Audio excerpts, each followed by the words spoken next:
मैं ये कहना चाहूँगी, या तो मान लो हमारा यहाँ से हमारी जड़ई है, मैंने कल भी कहा था, क्योंकि यहाँ से हमारा सब कुछ है। कथा में हर प्रकार के श्रोता भी होते हैं।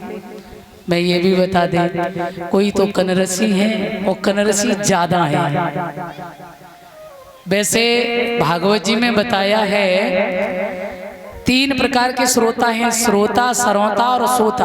और हम मामा जी बताते हैं 4 प्रकार के श्रोता, तकुआ, भकुआ, भेदक और कनरसी। हाँ, ये हम बता रहे हैं अलग से। तकुआ कौन होते हैं? जो बैठे बैठे तकते रहते हैं। क्या? जब भीड़ भाड़ बढ़े और जब आरती होए, कौन के बढ़िया जूता चप्पल हैं, कौन के बढ़िया क्या हमको उठाना है। ये अरे भैया, जब कथा विराम हुई, अरे भैया फलानी भैया की ये चीज चोरी हो गई, फलाने का ये चोरी हो गया, तो वो बैठे बैठे तकते रहते हैं। ये हो गए तकुआ। यहाँ की बात नहीं कर रहे हम केवल।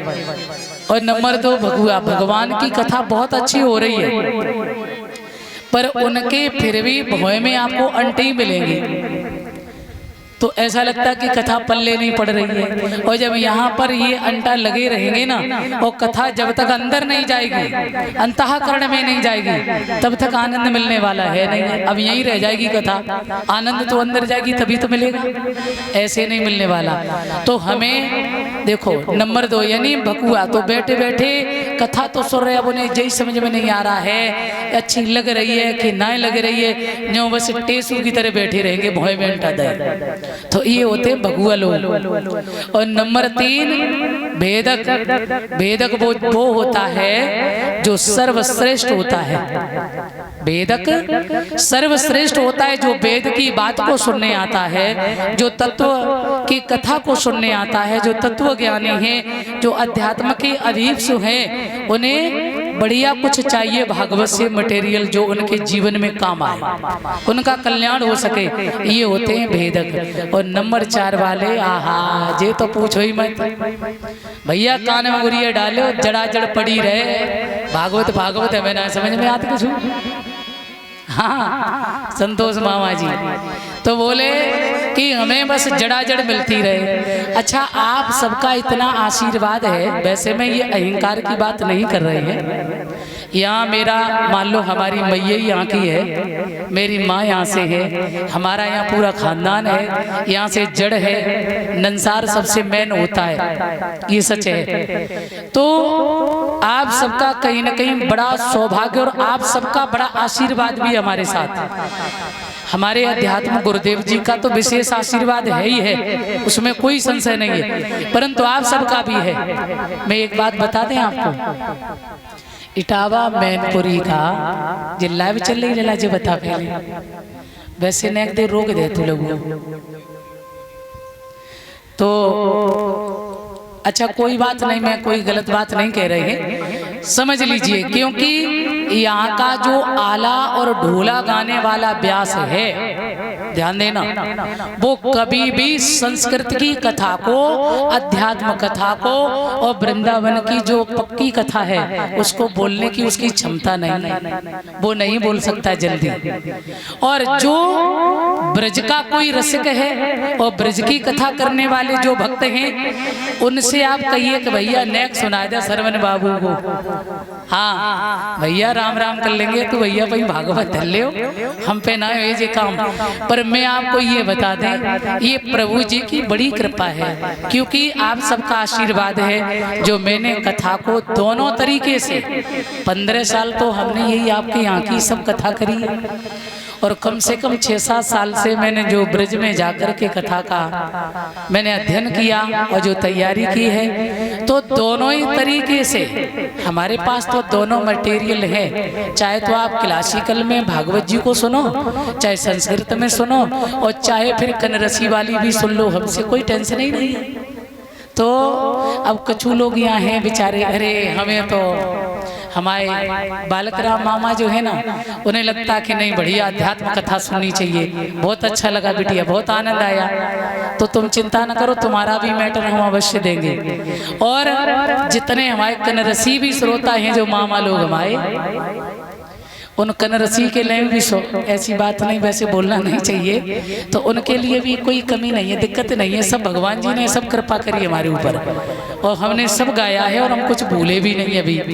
तो मैं कोशिश ये करेंगे कि आप सबको ही प्रयास करेंगे आप सबको संतुष्ट करने का। मैं बहुत बड़े वक्ता तो नहीं है, आपकी बेटी है, और प्रयास ये करेंगे कि आप सबको अच्छा लगे कथा सुनने में।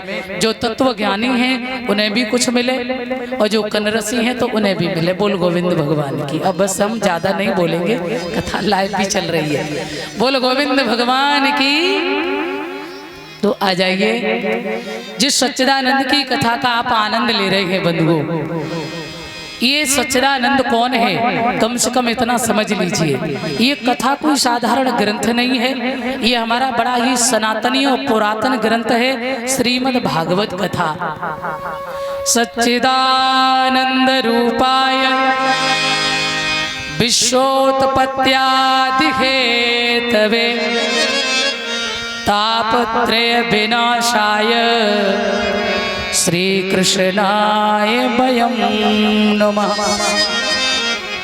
समझ लीजिए, जीवन में 3 चीजें बड़ी उपयोगी हैं। या तो ये समझ लीजिए भगवान के 3 नाम हैं। क्या क्या? अरे जिनकी कथा सुन रहे कम से कम ये तो समझ लो ये चीज क्या है। बोले भगवान के 3 नाम हैं। क्या नाम है? बोले पहला नाम उसका है सत, दूसरा नाम है चिद, और तीसरा नाम है उसका आनंद। सत का अर्थ क्या है? सत किसे कहते हैं? सत का मतलब ये है जिसका कभी कोई नाश नहीं होता है, जिसका कभी कोई अंत नहीं होता है, जिसका कभी कोई परिवर्तन नहीं होता है, उसे कहते हैं सत। सत्य प्रथम सत्य परम सत्यम सत्य शिवनिम निहितम च सत्य सत्य से सत्यम व्रत सत्य नेत्रम सत्यात्मकम त्वाम शरणम प्रपन्नाः। हमारा आपका जन्म हुआ था ना, तो हम लोग छोटे थे, बालक थे, फिर बड़े हुए, फिर जवान हुए, अब बुढ़ापा भी आएगा महाराज, आएगा कि नहीं? तो हम लोग रोज बदल रहे कि नहीं नाना जी बताओ? हम लोग रोज बदल रहे ना। आज हम कैसे हैं, कल और बदलेंगे, परसों और बदलेंगे, और एक दिन ऐसा आएगा कि संसार से विदा हो जाएंगे। बोल गोविंद भगवान की। और जाना है, मृत्यु सत्य है, जन्म असत्य हो सकता है, परंतु मृत्यु सत्य है। जो आया है उसका जाना इस संसार से परम आवश्यक है।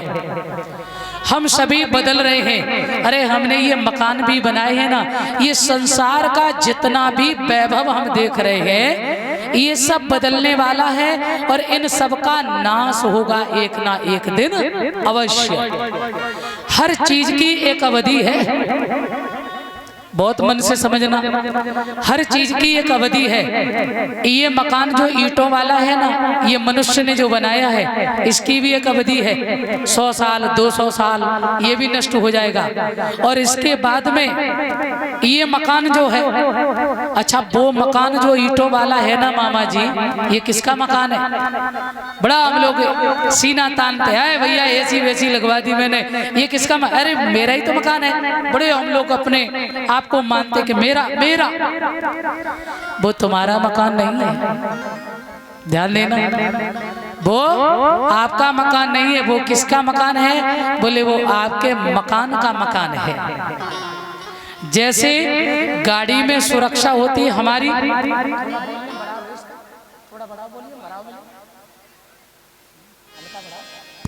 प्यारे सज्जनों, तो कहते हैं कि वो मकान जो है किसका मकान है? वो हमारे मकान का मकान।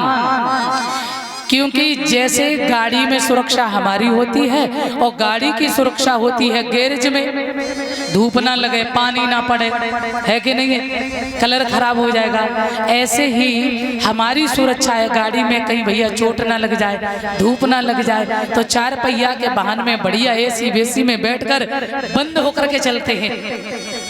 तो ऐसे समझ लीजिए अध्यात्म में ये मकान किसका है? बोले ये मकान है आत्मा का।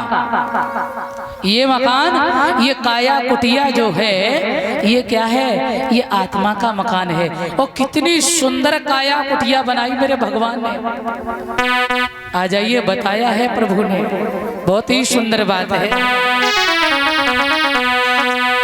कितना सुंदर है वो कारीगर जिसने इतनी सुंदर काया कुटिया बनाई है और इतने सुंदर सुंदर पुर्जे लगाए हैं। क्या बताए, धन्य है वो कारीगर।